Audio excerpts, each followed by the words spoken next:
네, 안녕하십니까. NH선물 외환이코노미스트 김승혁입니다. 금번 NH선물 엔세이 시간에 참여해주신 모든 여러분께 진심으로 감사드립니다. 네, 이번 시간 저희가 24년도 전망을 여러 가지 섹터를 나눠서 하고 있는데요. 아무래도 가장 관심이 많았던 부분 중에 하나가 채권이지 않을까라고 생각하고 있습니다. 물론 채권이다라고 하면 이제 미국 채권도 있을 거고 우리나라 국채도 있을 거고 유로존 채권도 있을 텐데 저희는 미국과 한국을 중심으로 좀 다뤄볼까 생각하고 있고요. 채권 쪽 24년도 전망 어떻게 진행될지 저희가 얘기를 들어보기 위해서 전문가 한 분을 초빙했습니다. NH투자증권 채권전략 팀장을 맡고 계신 강승원 연구원님이십니다. 안녕하세요. 네, 안녕하세요. 네. 최근에 채권 좀 시끄러울 텐데 좀 어떻게 지내고 계세요?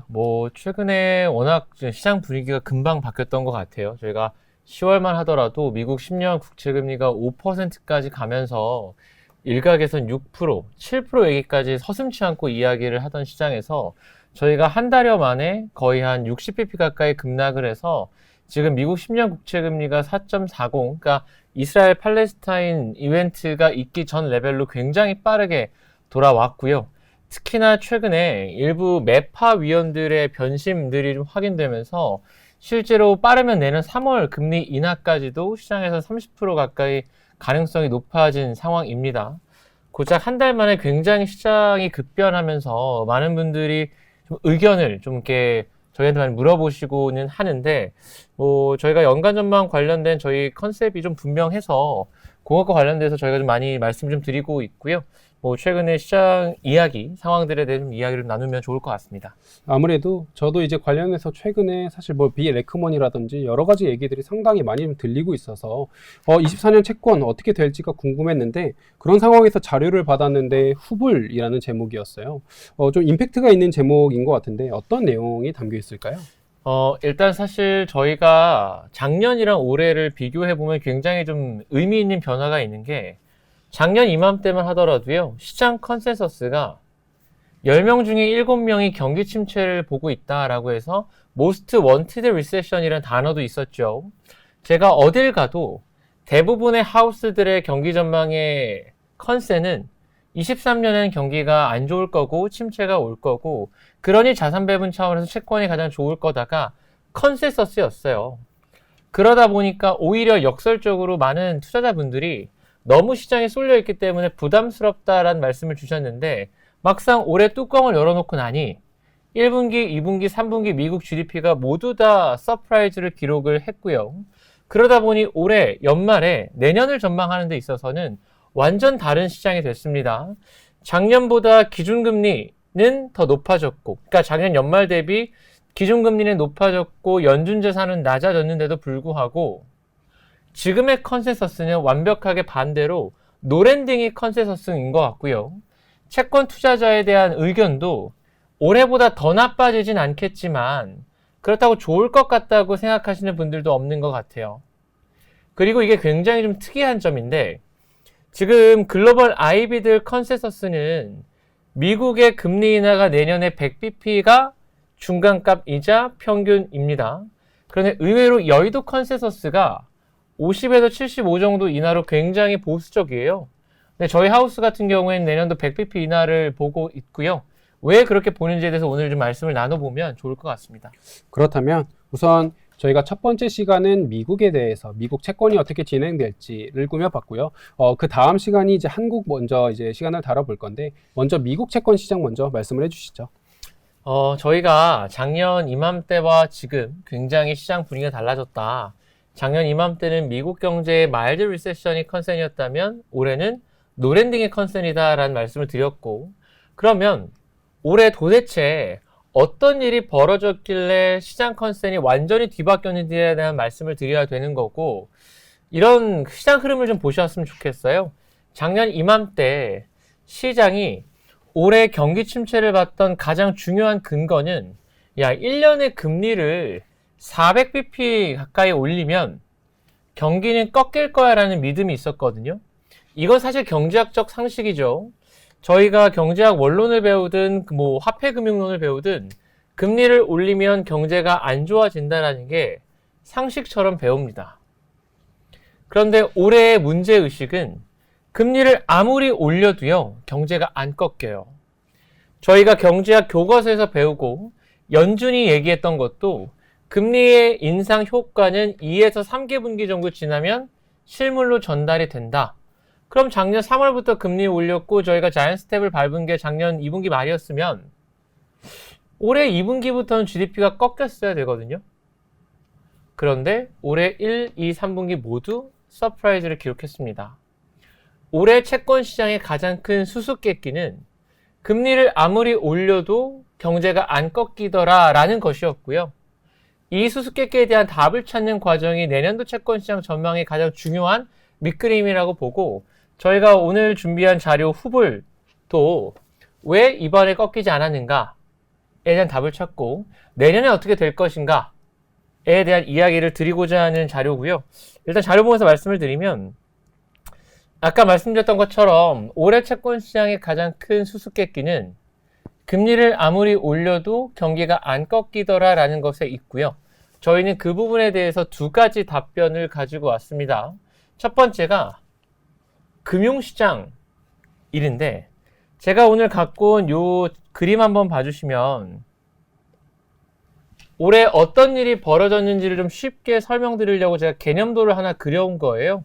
예전에 옐런 장관이 연준 의장일 때 사실은 했던 얘기를 제가 그림으로 그려온 거라고 봐주시면 될 것 같고 쉽게 설명드리면 지금 보시는 이 회색 그림이 연준이 보는 경기 사이클입니다. 좋아졌다가 나빠질 거라고 보는 거고 그럼 연준은 본인들의 뷰가 있으니 여기에 맞춰서 금리를 올렸다가 동결했다가 인하하고 싶겠죠. 자, 그런데 옐런이 어떤 이야기를 하냐면 야, 근데 시장 소통과 중앙은행이 어떤 어려움을 겪냐면 예를 들어 A 지점에서 연준은 어떻게 생각할까요? 경기가 앞으로 좀 더 좋아질 일이 남아 있어서 B까지 금리를 올리고자 합니다. 연준의 계획은 앞으로 경제는 좀 더 좋고 그럼 금리를 좀 더 올려야 되겠어.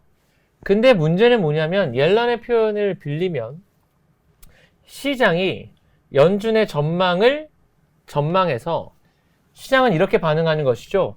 야, 어차피 금리 인하 한두 번이면 끝나고 곧 금리 인하로 전환한다.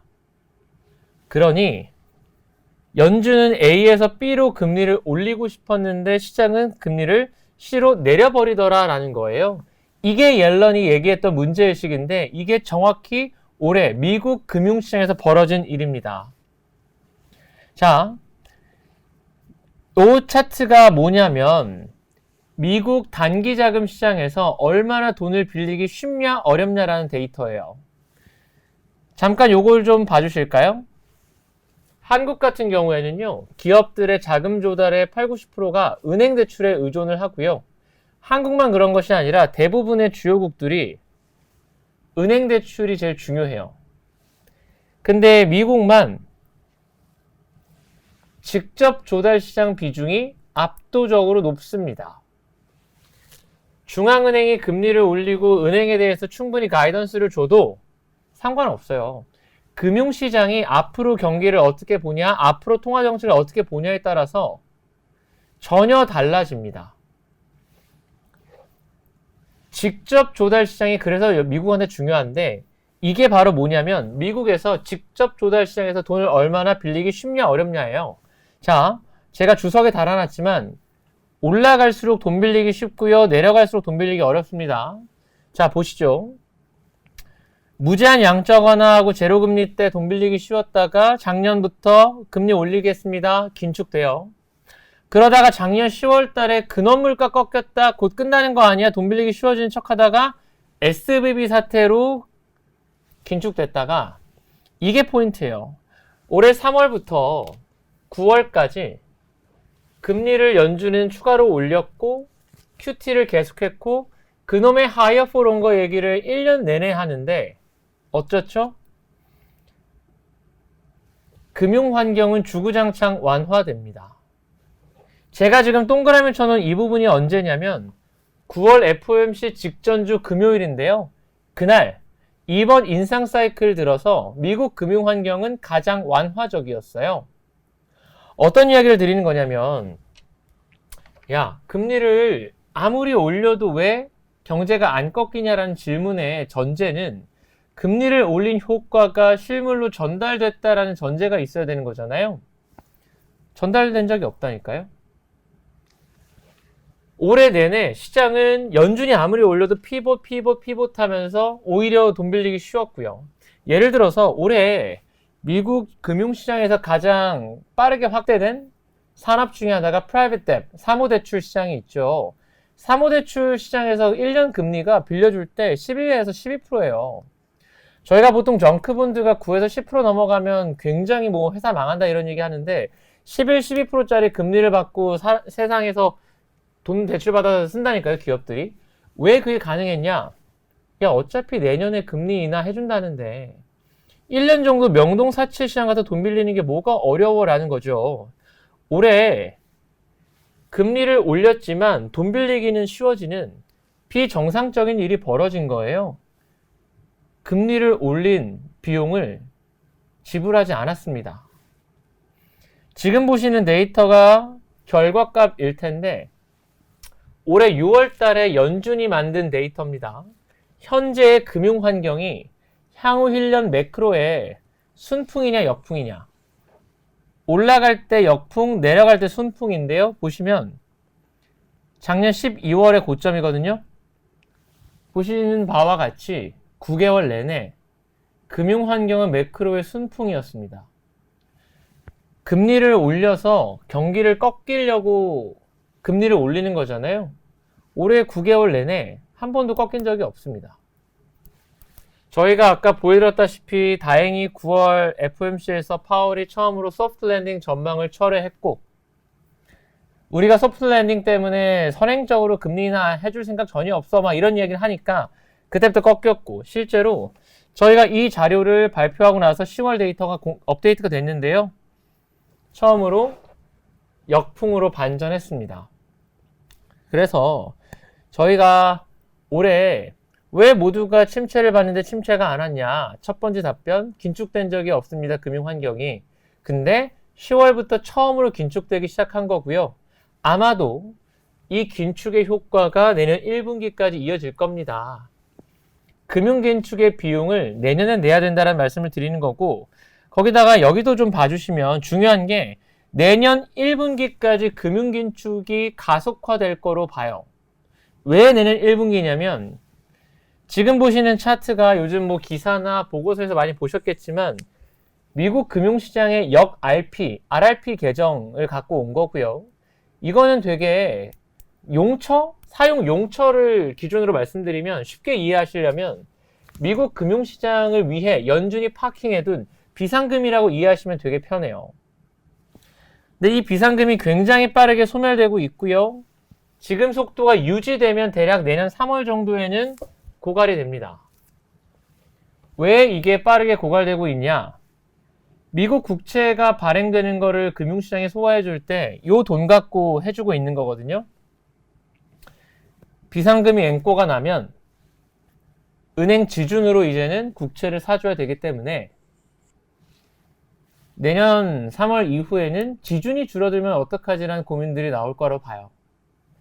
내년 1분기 내러티브는 야 올해 3월에 RRP가 고갈될 거고 이후엔 지준이 줄어들 것 같은데 금융 스트레스 지수가 더 올라가는 게 있고 특히 여기서 뭐가 맞물리냐면 이 부분은 시장에서 많이 안 다뤄지는데 저희 올해 3월 달에 SVB가 파산을 했을 때 SVB 파산이 끝나는 게 아니라 실제로 First Republic Bank가 망했죠. 그리고 채권 손실이 큰 은행들 망할 거다 뭐 이런저런 얘기 많았을 때 연준이 어떻게 했습니까? BTFP라는 대출 프로그램을 만들어서 지역은행들한테 돈을 꽂아줬어요. 기억하시죠? 근데 이게 만기가 내년 3월 11일입니다. 내년 3월 11일 날 돈을 다 갚는 건 아니에요. 그때부터 추가 대출이 불가하고요. 그 이후에 1년 안에 다 갚아야 돼요. 근데 그거를 지금 열심히 갚아내고 있냐? 아니죠. 지금 보시는 요거 떨어진 거 있죠? 이거는 First Republic Bank가 JP 모건한테 인수되면서 JP 모건이 어쨌든 이걸 샀잖아요. 그럼 First Republic Bank가 빌린 건 갚아야지. 샀으니까. 그거요, 그거.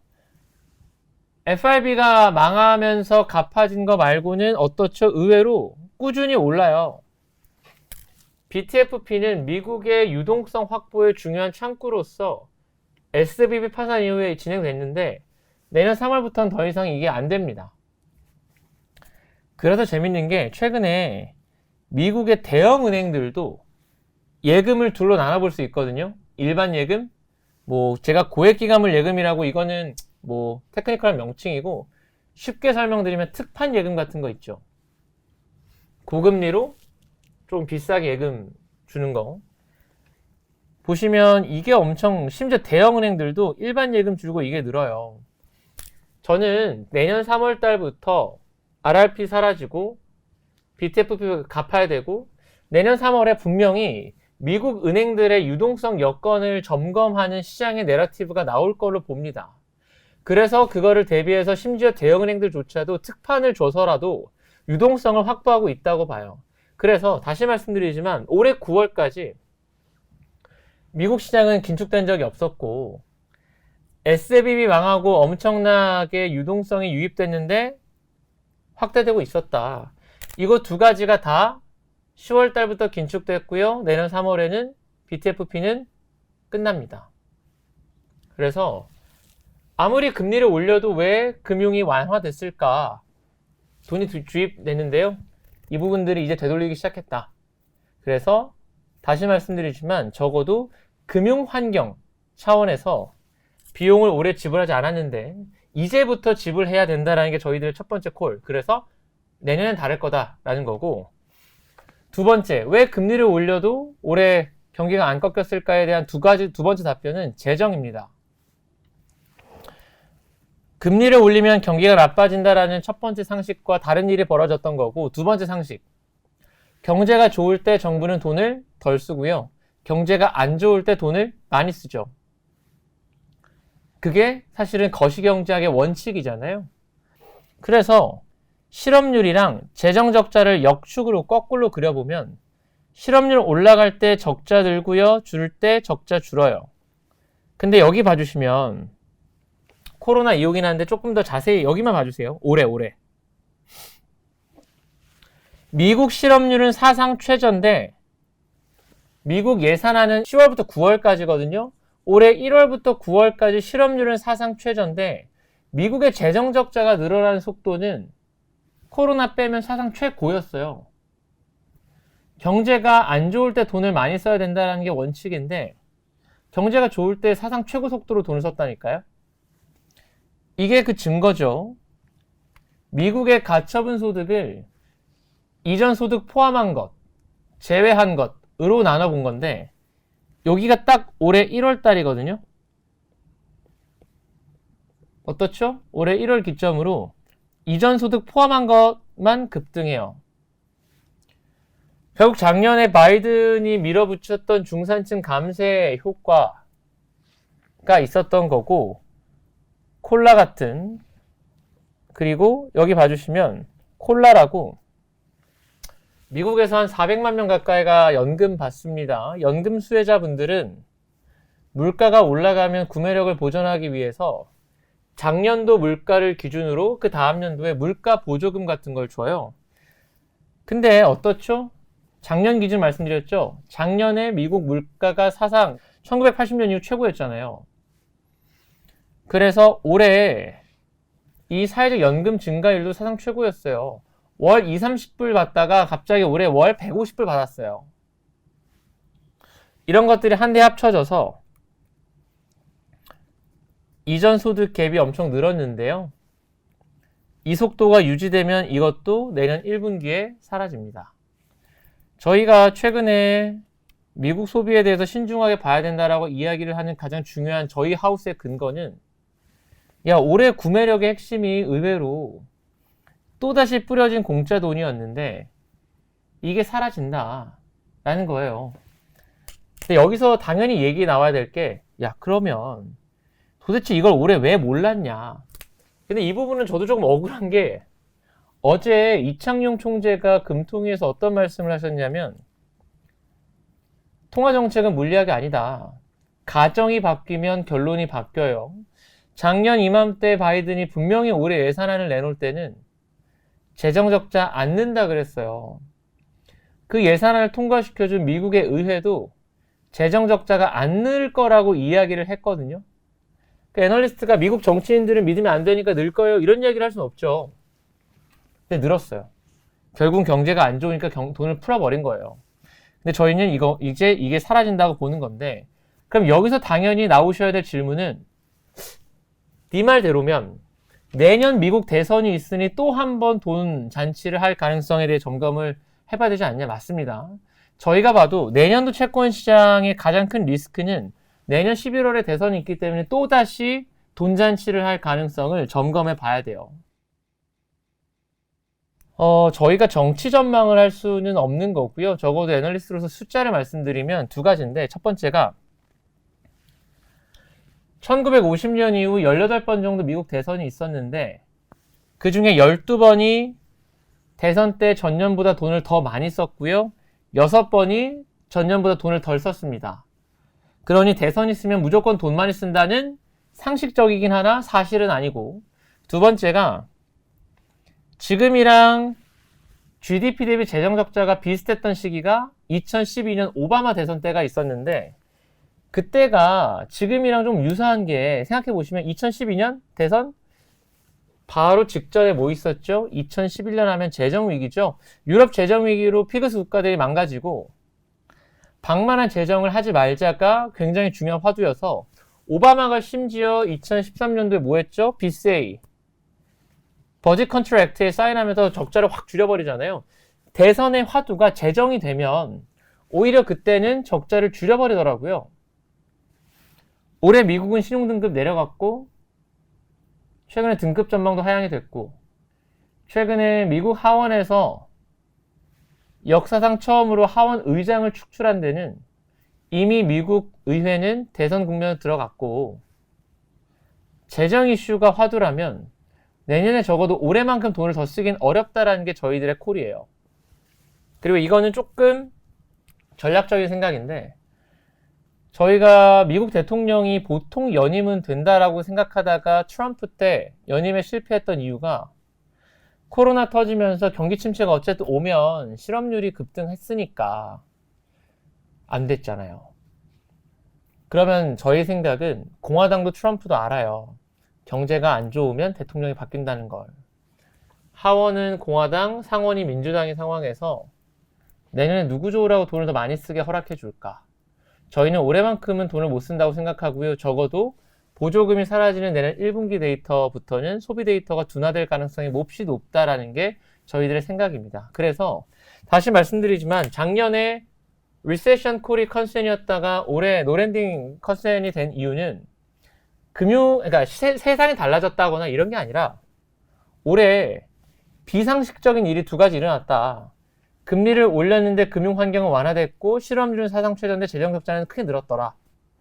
이 두 가지가 정상화되고 있으니 내년 1분기에도 과연 지금처럼 노랜딩으로 쏠려 있을까? 내러티브가 바뀔까고 한다면 내러티브가 바뀔 가능성이 높다라고 저희는 생각하고요. 최근의 금리 급락은 바뀌었다가 아니라 바뀔 가능성을 이제야 조금 반영한 정도로 생각합니다. 그리고 실제로 내러티브가 바뀔 가능성에 대한 신호들도 있어요. 몇 가지 말씀드리면, 일단 실업률이죠. 뭐 조금 안 좋은 얘기일 수 있지만 되게 무서운 질병들도요, 1기에 발견되면 치료할 수 있어도 3기에 발견되면 치료가 어렵지 않습니까? 그만큼 경기 둔화도요, 후행지표까지 꺾이면 사실은 둔화를 면할 수 없어요. 대표적 후행지표가 뭐죠? 고용. 그래서 고용지표 가지고 향후 경기를 예측하면 되게 잘 맞는데, 타율 100%짜리 지표 하나를 설명드리면 언제나 기록은 깨지기 마련이기 때문에 이번에도 맞다가 말씀드리는 거 아닙니다. 지금까지 높았던 게 하나가 쌈 지표라고, 이건 저희가 가장 처음 자료를 쓴 거기도 한데 되게 쉬워요. 뭐 연준 이코노미스트가 만든 데이터고, 가장 최근 12개월 최저실업률과 최근 평균 3개월 실업률 격차가 0.5%포인트 이상 벌어지면 침체가 오더라라는 거고, 지금까지는 타율이 100%였어요. 근데 지금 그게 0.43까지 올라왔고요. 다음번에 실업률이 0.1%만 올라와도 기준선이 0.5를 터치합니다. 물론 저희도 지난달에 미국의 자동차 산업 가장 큰 파업이 있었기 때문에 당연히 조정 작업이 있을 거로 예상을 해서 당장 다음 달 침체입니다, 이런 말씀을 드리려는 게 아니라, 저희가 드리고 싶은 말씀은 올해 초만 하더라도 0.2도 안 되는, 야 21년보다 훨씬 낮아, 후행 지표가 문제가 안 됐어요. 지금은 후행 지표도 문제가 된다고요. 이때는 뭐가 다르냐면, 이때는 21년에 뭐가 있었나요? 보조금이 계속 들어왔던 때잖아요. 그리고 이때 칠포랑 IRA 때문에 무슨 일이 있었죠? 이 동안 전 세계에서 공장이 막 지어지기 시작했을 때라고요. 근데 지금은 최근에는 공장 지어진 속도도 피크아웃, 보조금 없고, 그래서 저희는 후행 지표가 꺾이기 시작했다. 거기다가 실업률의 선행 지표도 올라오고 있으면 내년 1분기쯤 되면 의미 있게 후행 지표에서 경기에 대한 조금 의미 있는 얼러트 신호는 나오지 않겠냐라는 거고, 그리고 요거는 꼭 제가 보여드리고 싶은데, 이건 뭐 채권이 아니라 주식, 채권, 경제에 뭘 해도 내년에 꽤 의미 있게 보셔야 될 테마 중에 하나가 이민자 테마라고 봐요. 이게 무슨 얘기냐면, 저희가 코로나 처음 터졌을 때는 대통령이 트럼프였죠. 그때 트럼프가 타이틀 42라는 법안을 만들어서 이민자들을 400만 명 쫓아냈습니다. 400만 명. 지금 노동 초과 수요가 한 380만 정도 되거든요. 근데 이게 올해 5월 달에 폐기가 됐어요. 자, 근데 처음에는 이거 폐기되면 이민자들이 빠르게 들어올까 기대를 했었는데, 400만 명이 한 번에 들어오면 이민청이 아예 뭐 일이 못하지. 그래서 처음에는 기존에 있던 법안을 조금 투입을 해서 이민자들이 들어오기 어렵게, 예를 들어 이민자들은 대부분 핸드폰이 없는데 핸드폰으로 이민 신청을 할 수밖에 없게 만들어 놓는다거나, 그래서 처음 보시면 올해 5월 달에 폐기되고 나서 오히려 꺾여요. 어려워지게 만들어서. 근데 최근에 보시면 어떻죠? 급등합니다. 언제나 그렇듯 사람들은 방법을 찾아냈다고 봐요. 그리고 저희가 최근에 주식 전략 쪽에서도 이슈가 나왔는데, 미국에서 두 번째로 큰 통관항에서 들어오는 이민자 수도 코로나 이전 수준을 회복했어요. 이게 뭐가 중요하냐면, 단순히 노동 공급이 늘어난다도 있지만 그 이민자들한테 최저임금을 주는 주가 있고 안 주는 주가 있거든요. 그래서 미국인들과 이민자 간의 평균 웨이지 갭이 한 15% 나요. 임금 차이가. 저임금 노동자들이 들어온다가 핵심이고요. 생각보다 이민자들 때문에 임금 상승률이 생각보다 빠르게 둔화될 가능성을 염두에 둬야 된다고 봐요. 실제로 최근에 저희가 가장 직전이었던 10월 데이터는 양적 지표도 둔화됐지만 9월 데이터 기억해 보시면 양적 지표가 신규 취업자 수가 거의 뭐 2배 가까이 났잖아요.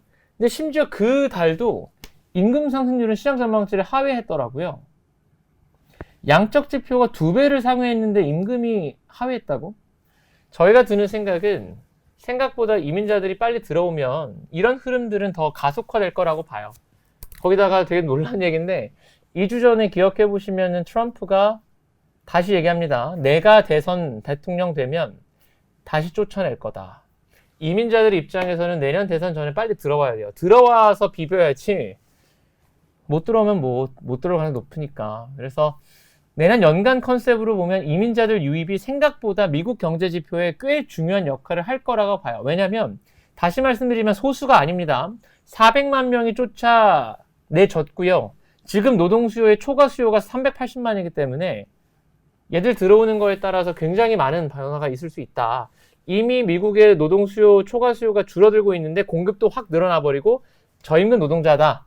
이게 제가 보는 핵심입니다. 그래서 내년 1분기에는 시장의 내러티브가 바뀔 가능성이 높다라는 게 저희들의 콜이고,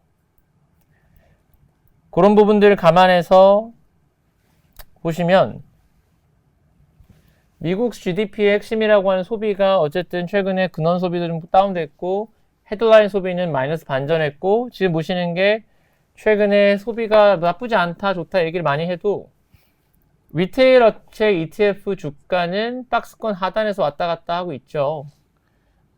지금까지 소비는 not bad. 미래 소비에 대한 의구심은 여전히 있다라는 생각인데 저희는 그 의구심이 되게 좀 리즈너블하다고 봐요.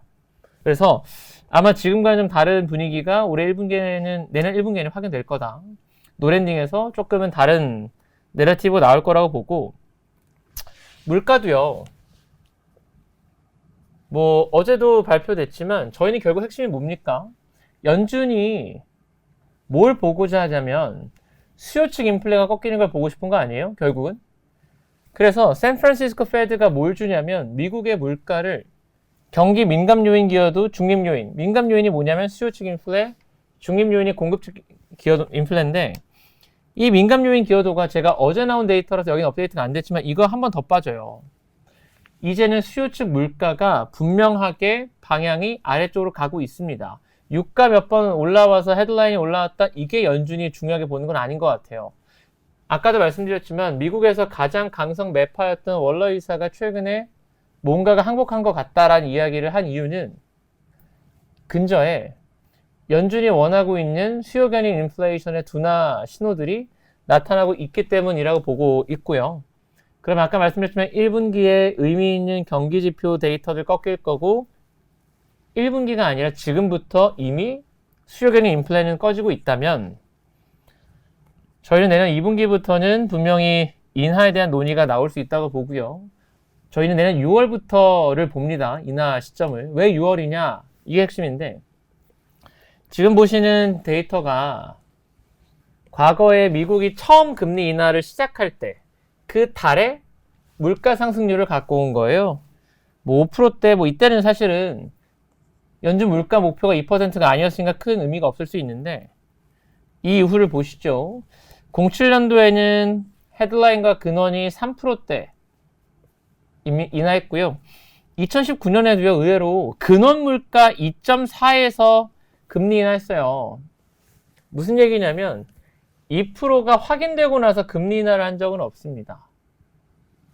2%로 간다라고 하는 확신이 생기면 인하를 하는 거예요. 반대로 생각해 보세요. 저희 이번에 금리 인상 하자마자 금리 물가가 꺾였나요? 전혀 아니죠. 금리 인하를 하자마자 물가가 올라가는 거 전혀 없어요. 그런 거는.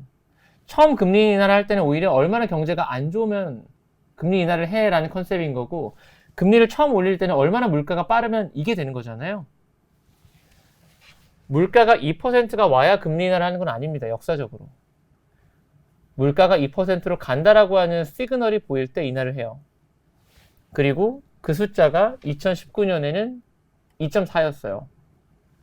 네, 그때도 지금보다 기준금리의 명목 수준이 훨씬 낮았는데 저희는 내년도 중반 정도가 되면 근원물가 기준으로는 2.5 정도 신호는 나온다 라고 생각을 해서 내년도 6월부터는 인하가 가능하다라는 생각이고 사실 이게 제일 중요한데 저희가 내년에 100bp 인하를 보거든요.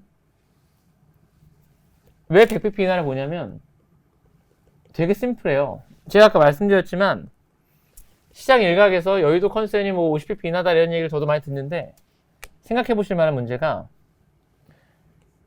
일단 글로벌 IB 컨센이 왜 100bp 인하, 저도 왜 100bp 인하를 보냐면 제가 볼 때는 이래요. 심플한 게 지금 연준이 근원 물가 기준으로 올해보다 내년에 약 100bp 물가가 빠질 거라고 생각해요. 물가가 100bp 빠졌을 때 기준금리를 100bp 인하해야 실질 기준금리는 똑같은 거 아닌가요?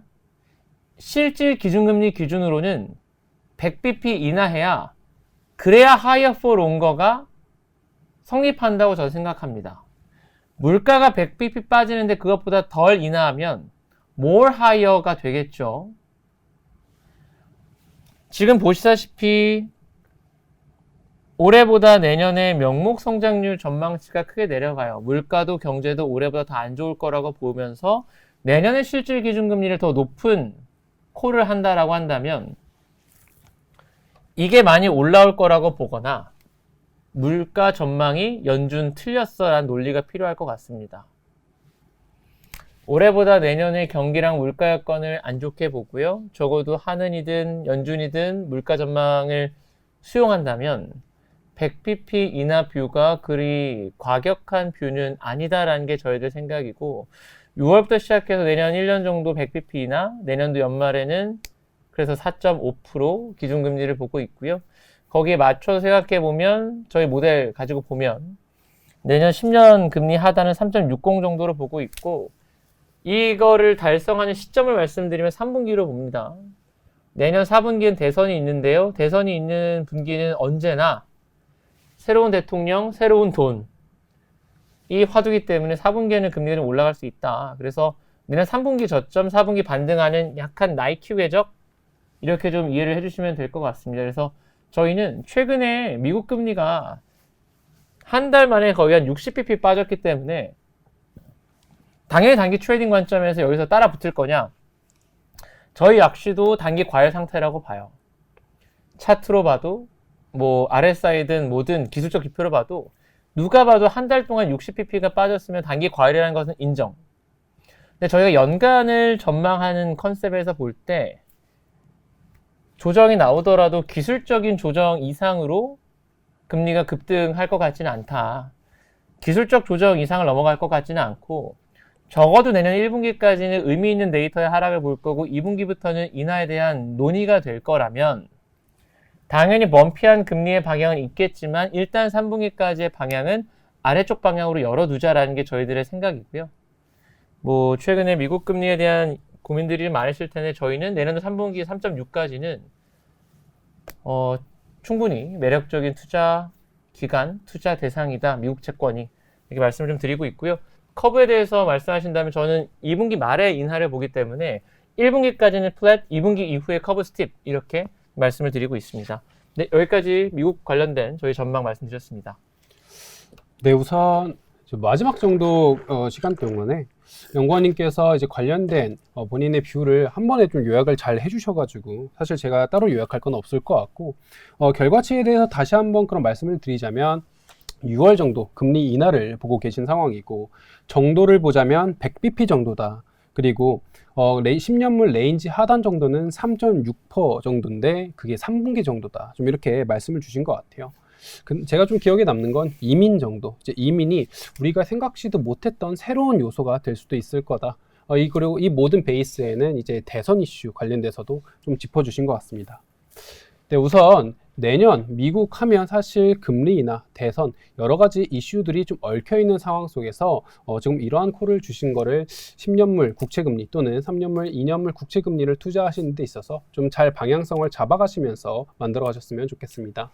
우선 저희 첫 번째 시간 미국 채권 관련된 24년도 전망이었는데요. 여기서 마무리 짓도록 하겠습니다. 저희 2부는 한국 채권으로 다시 한번 찾아뵙도록 하겠습니다. 시청해 주셔서 감사합니다.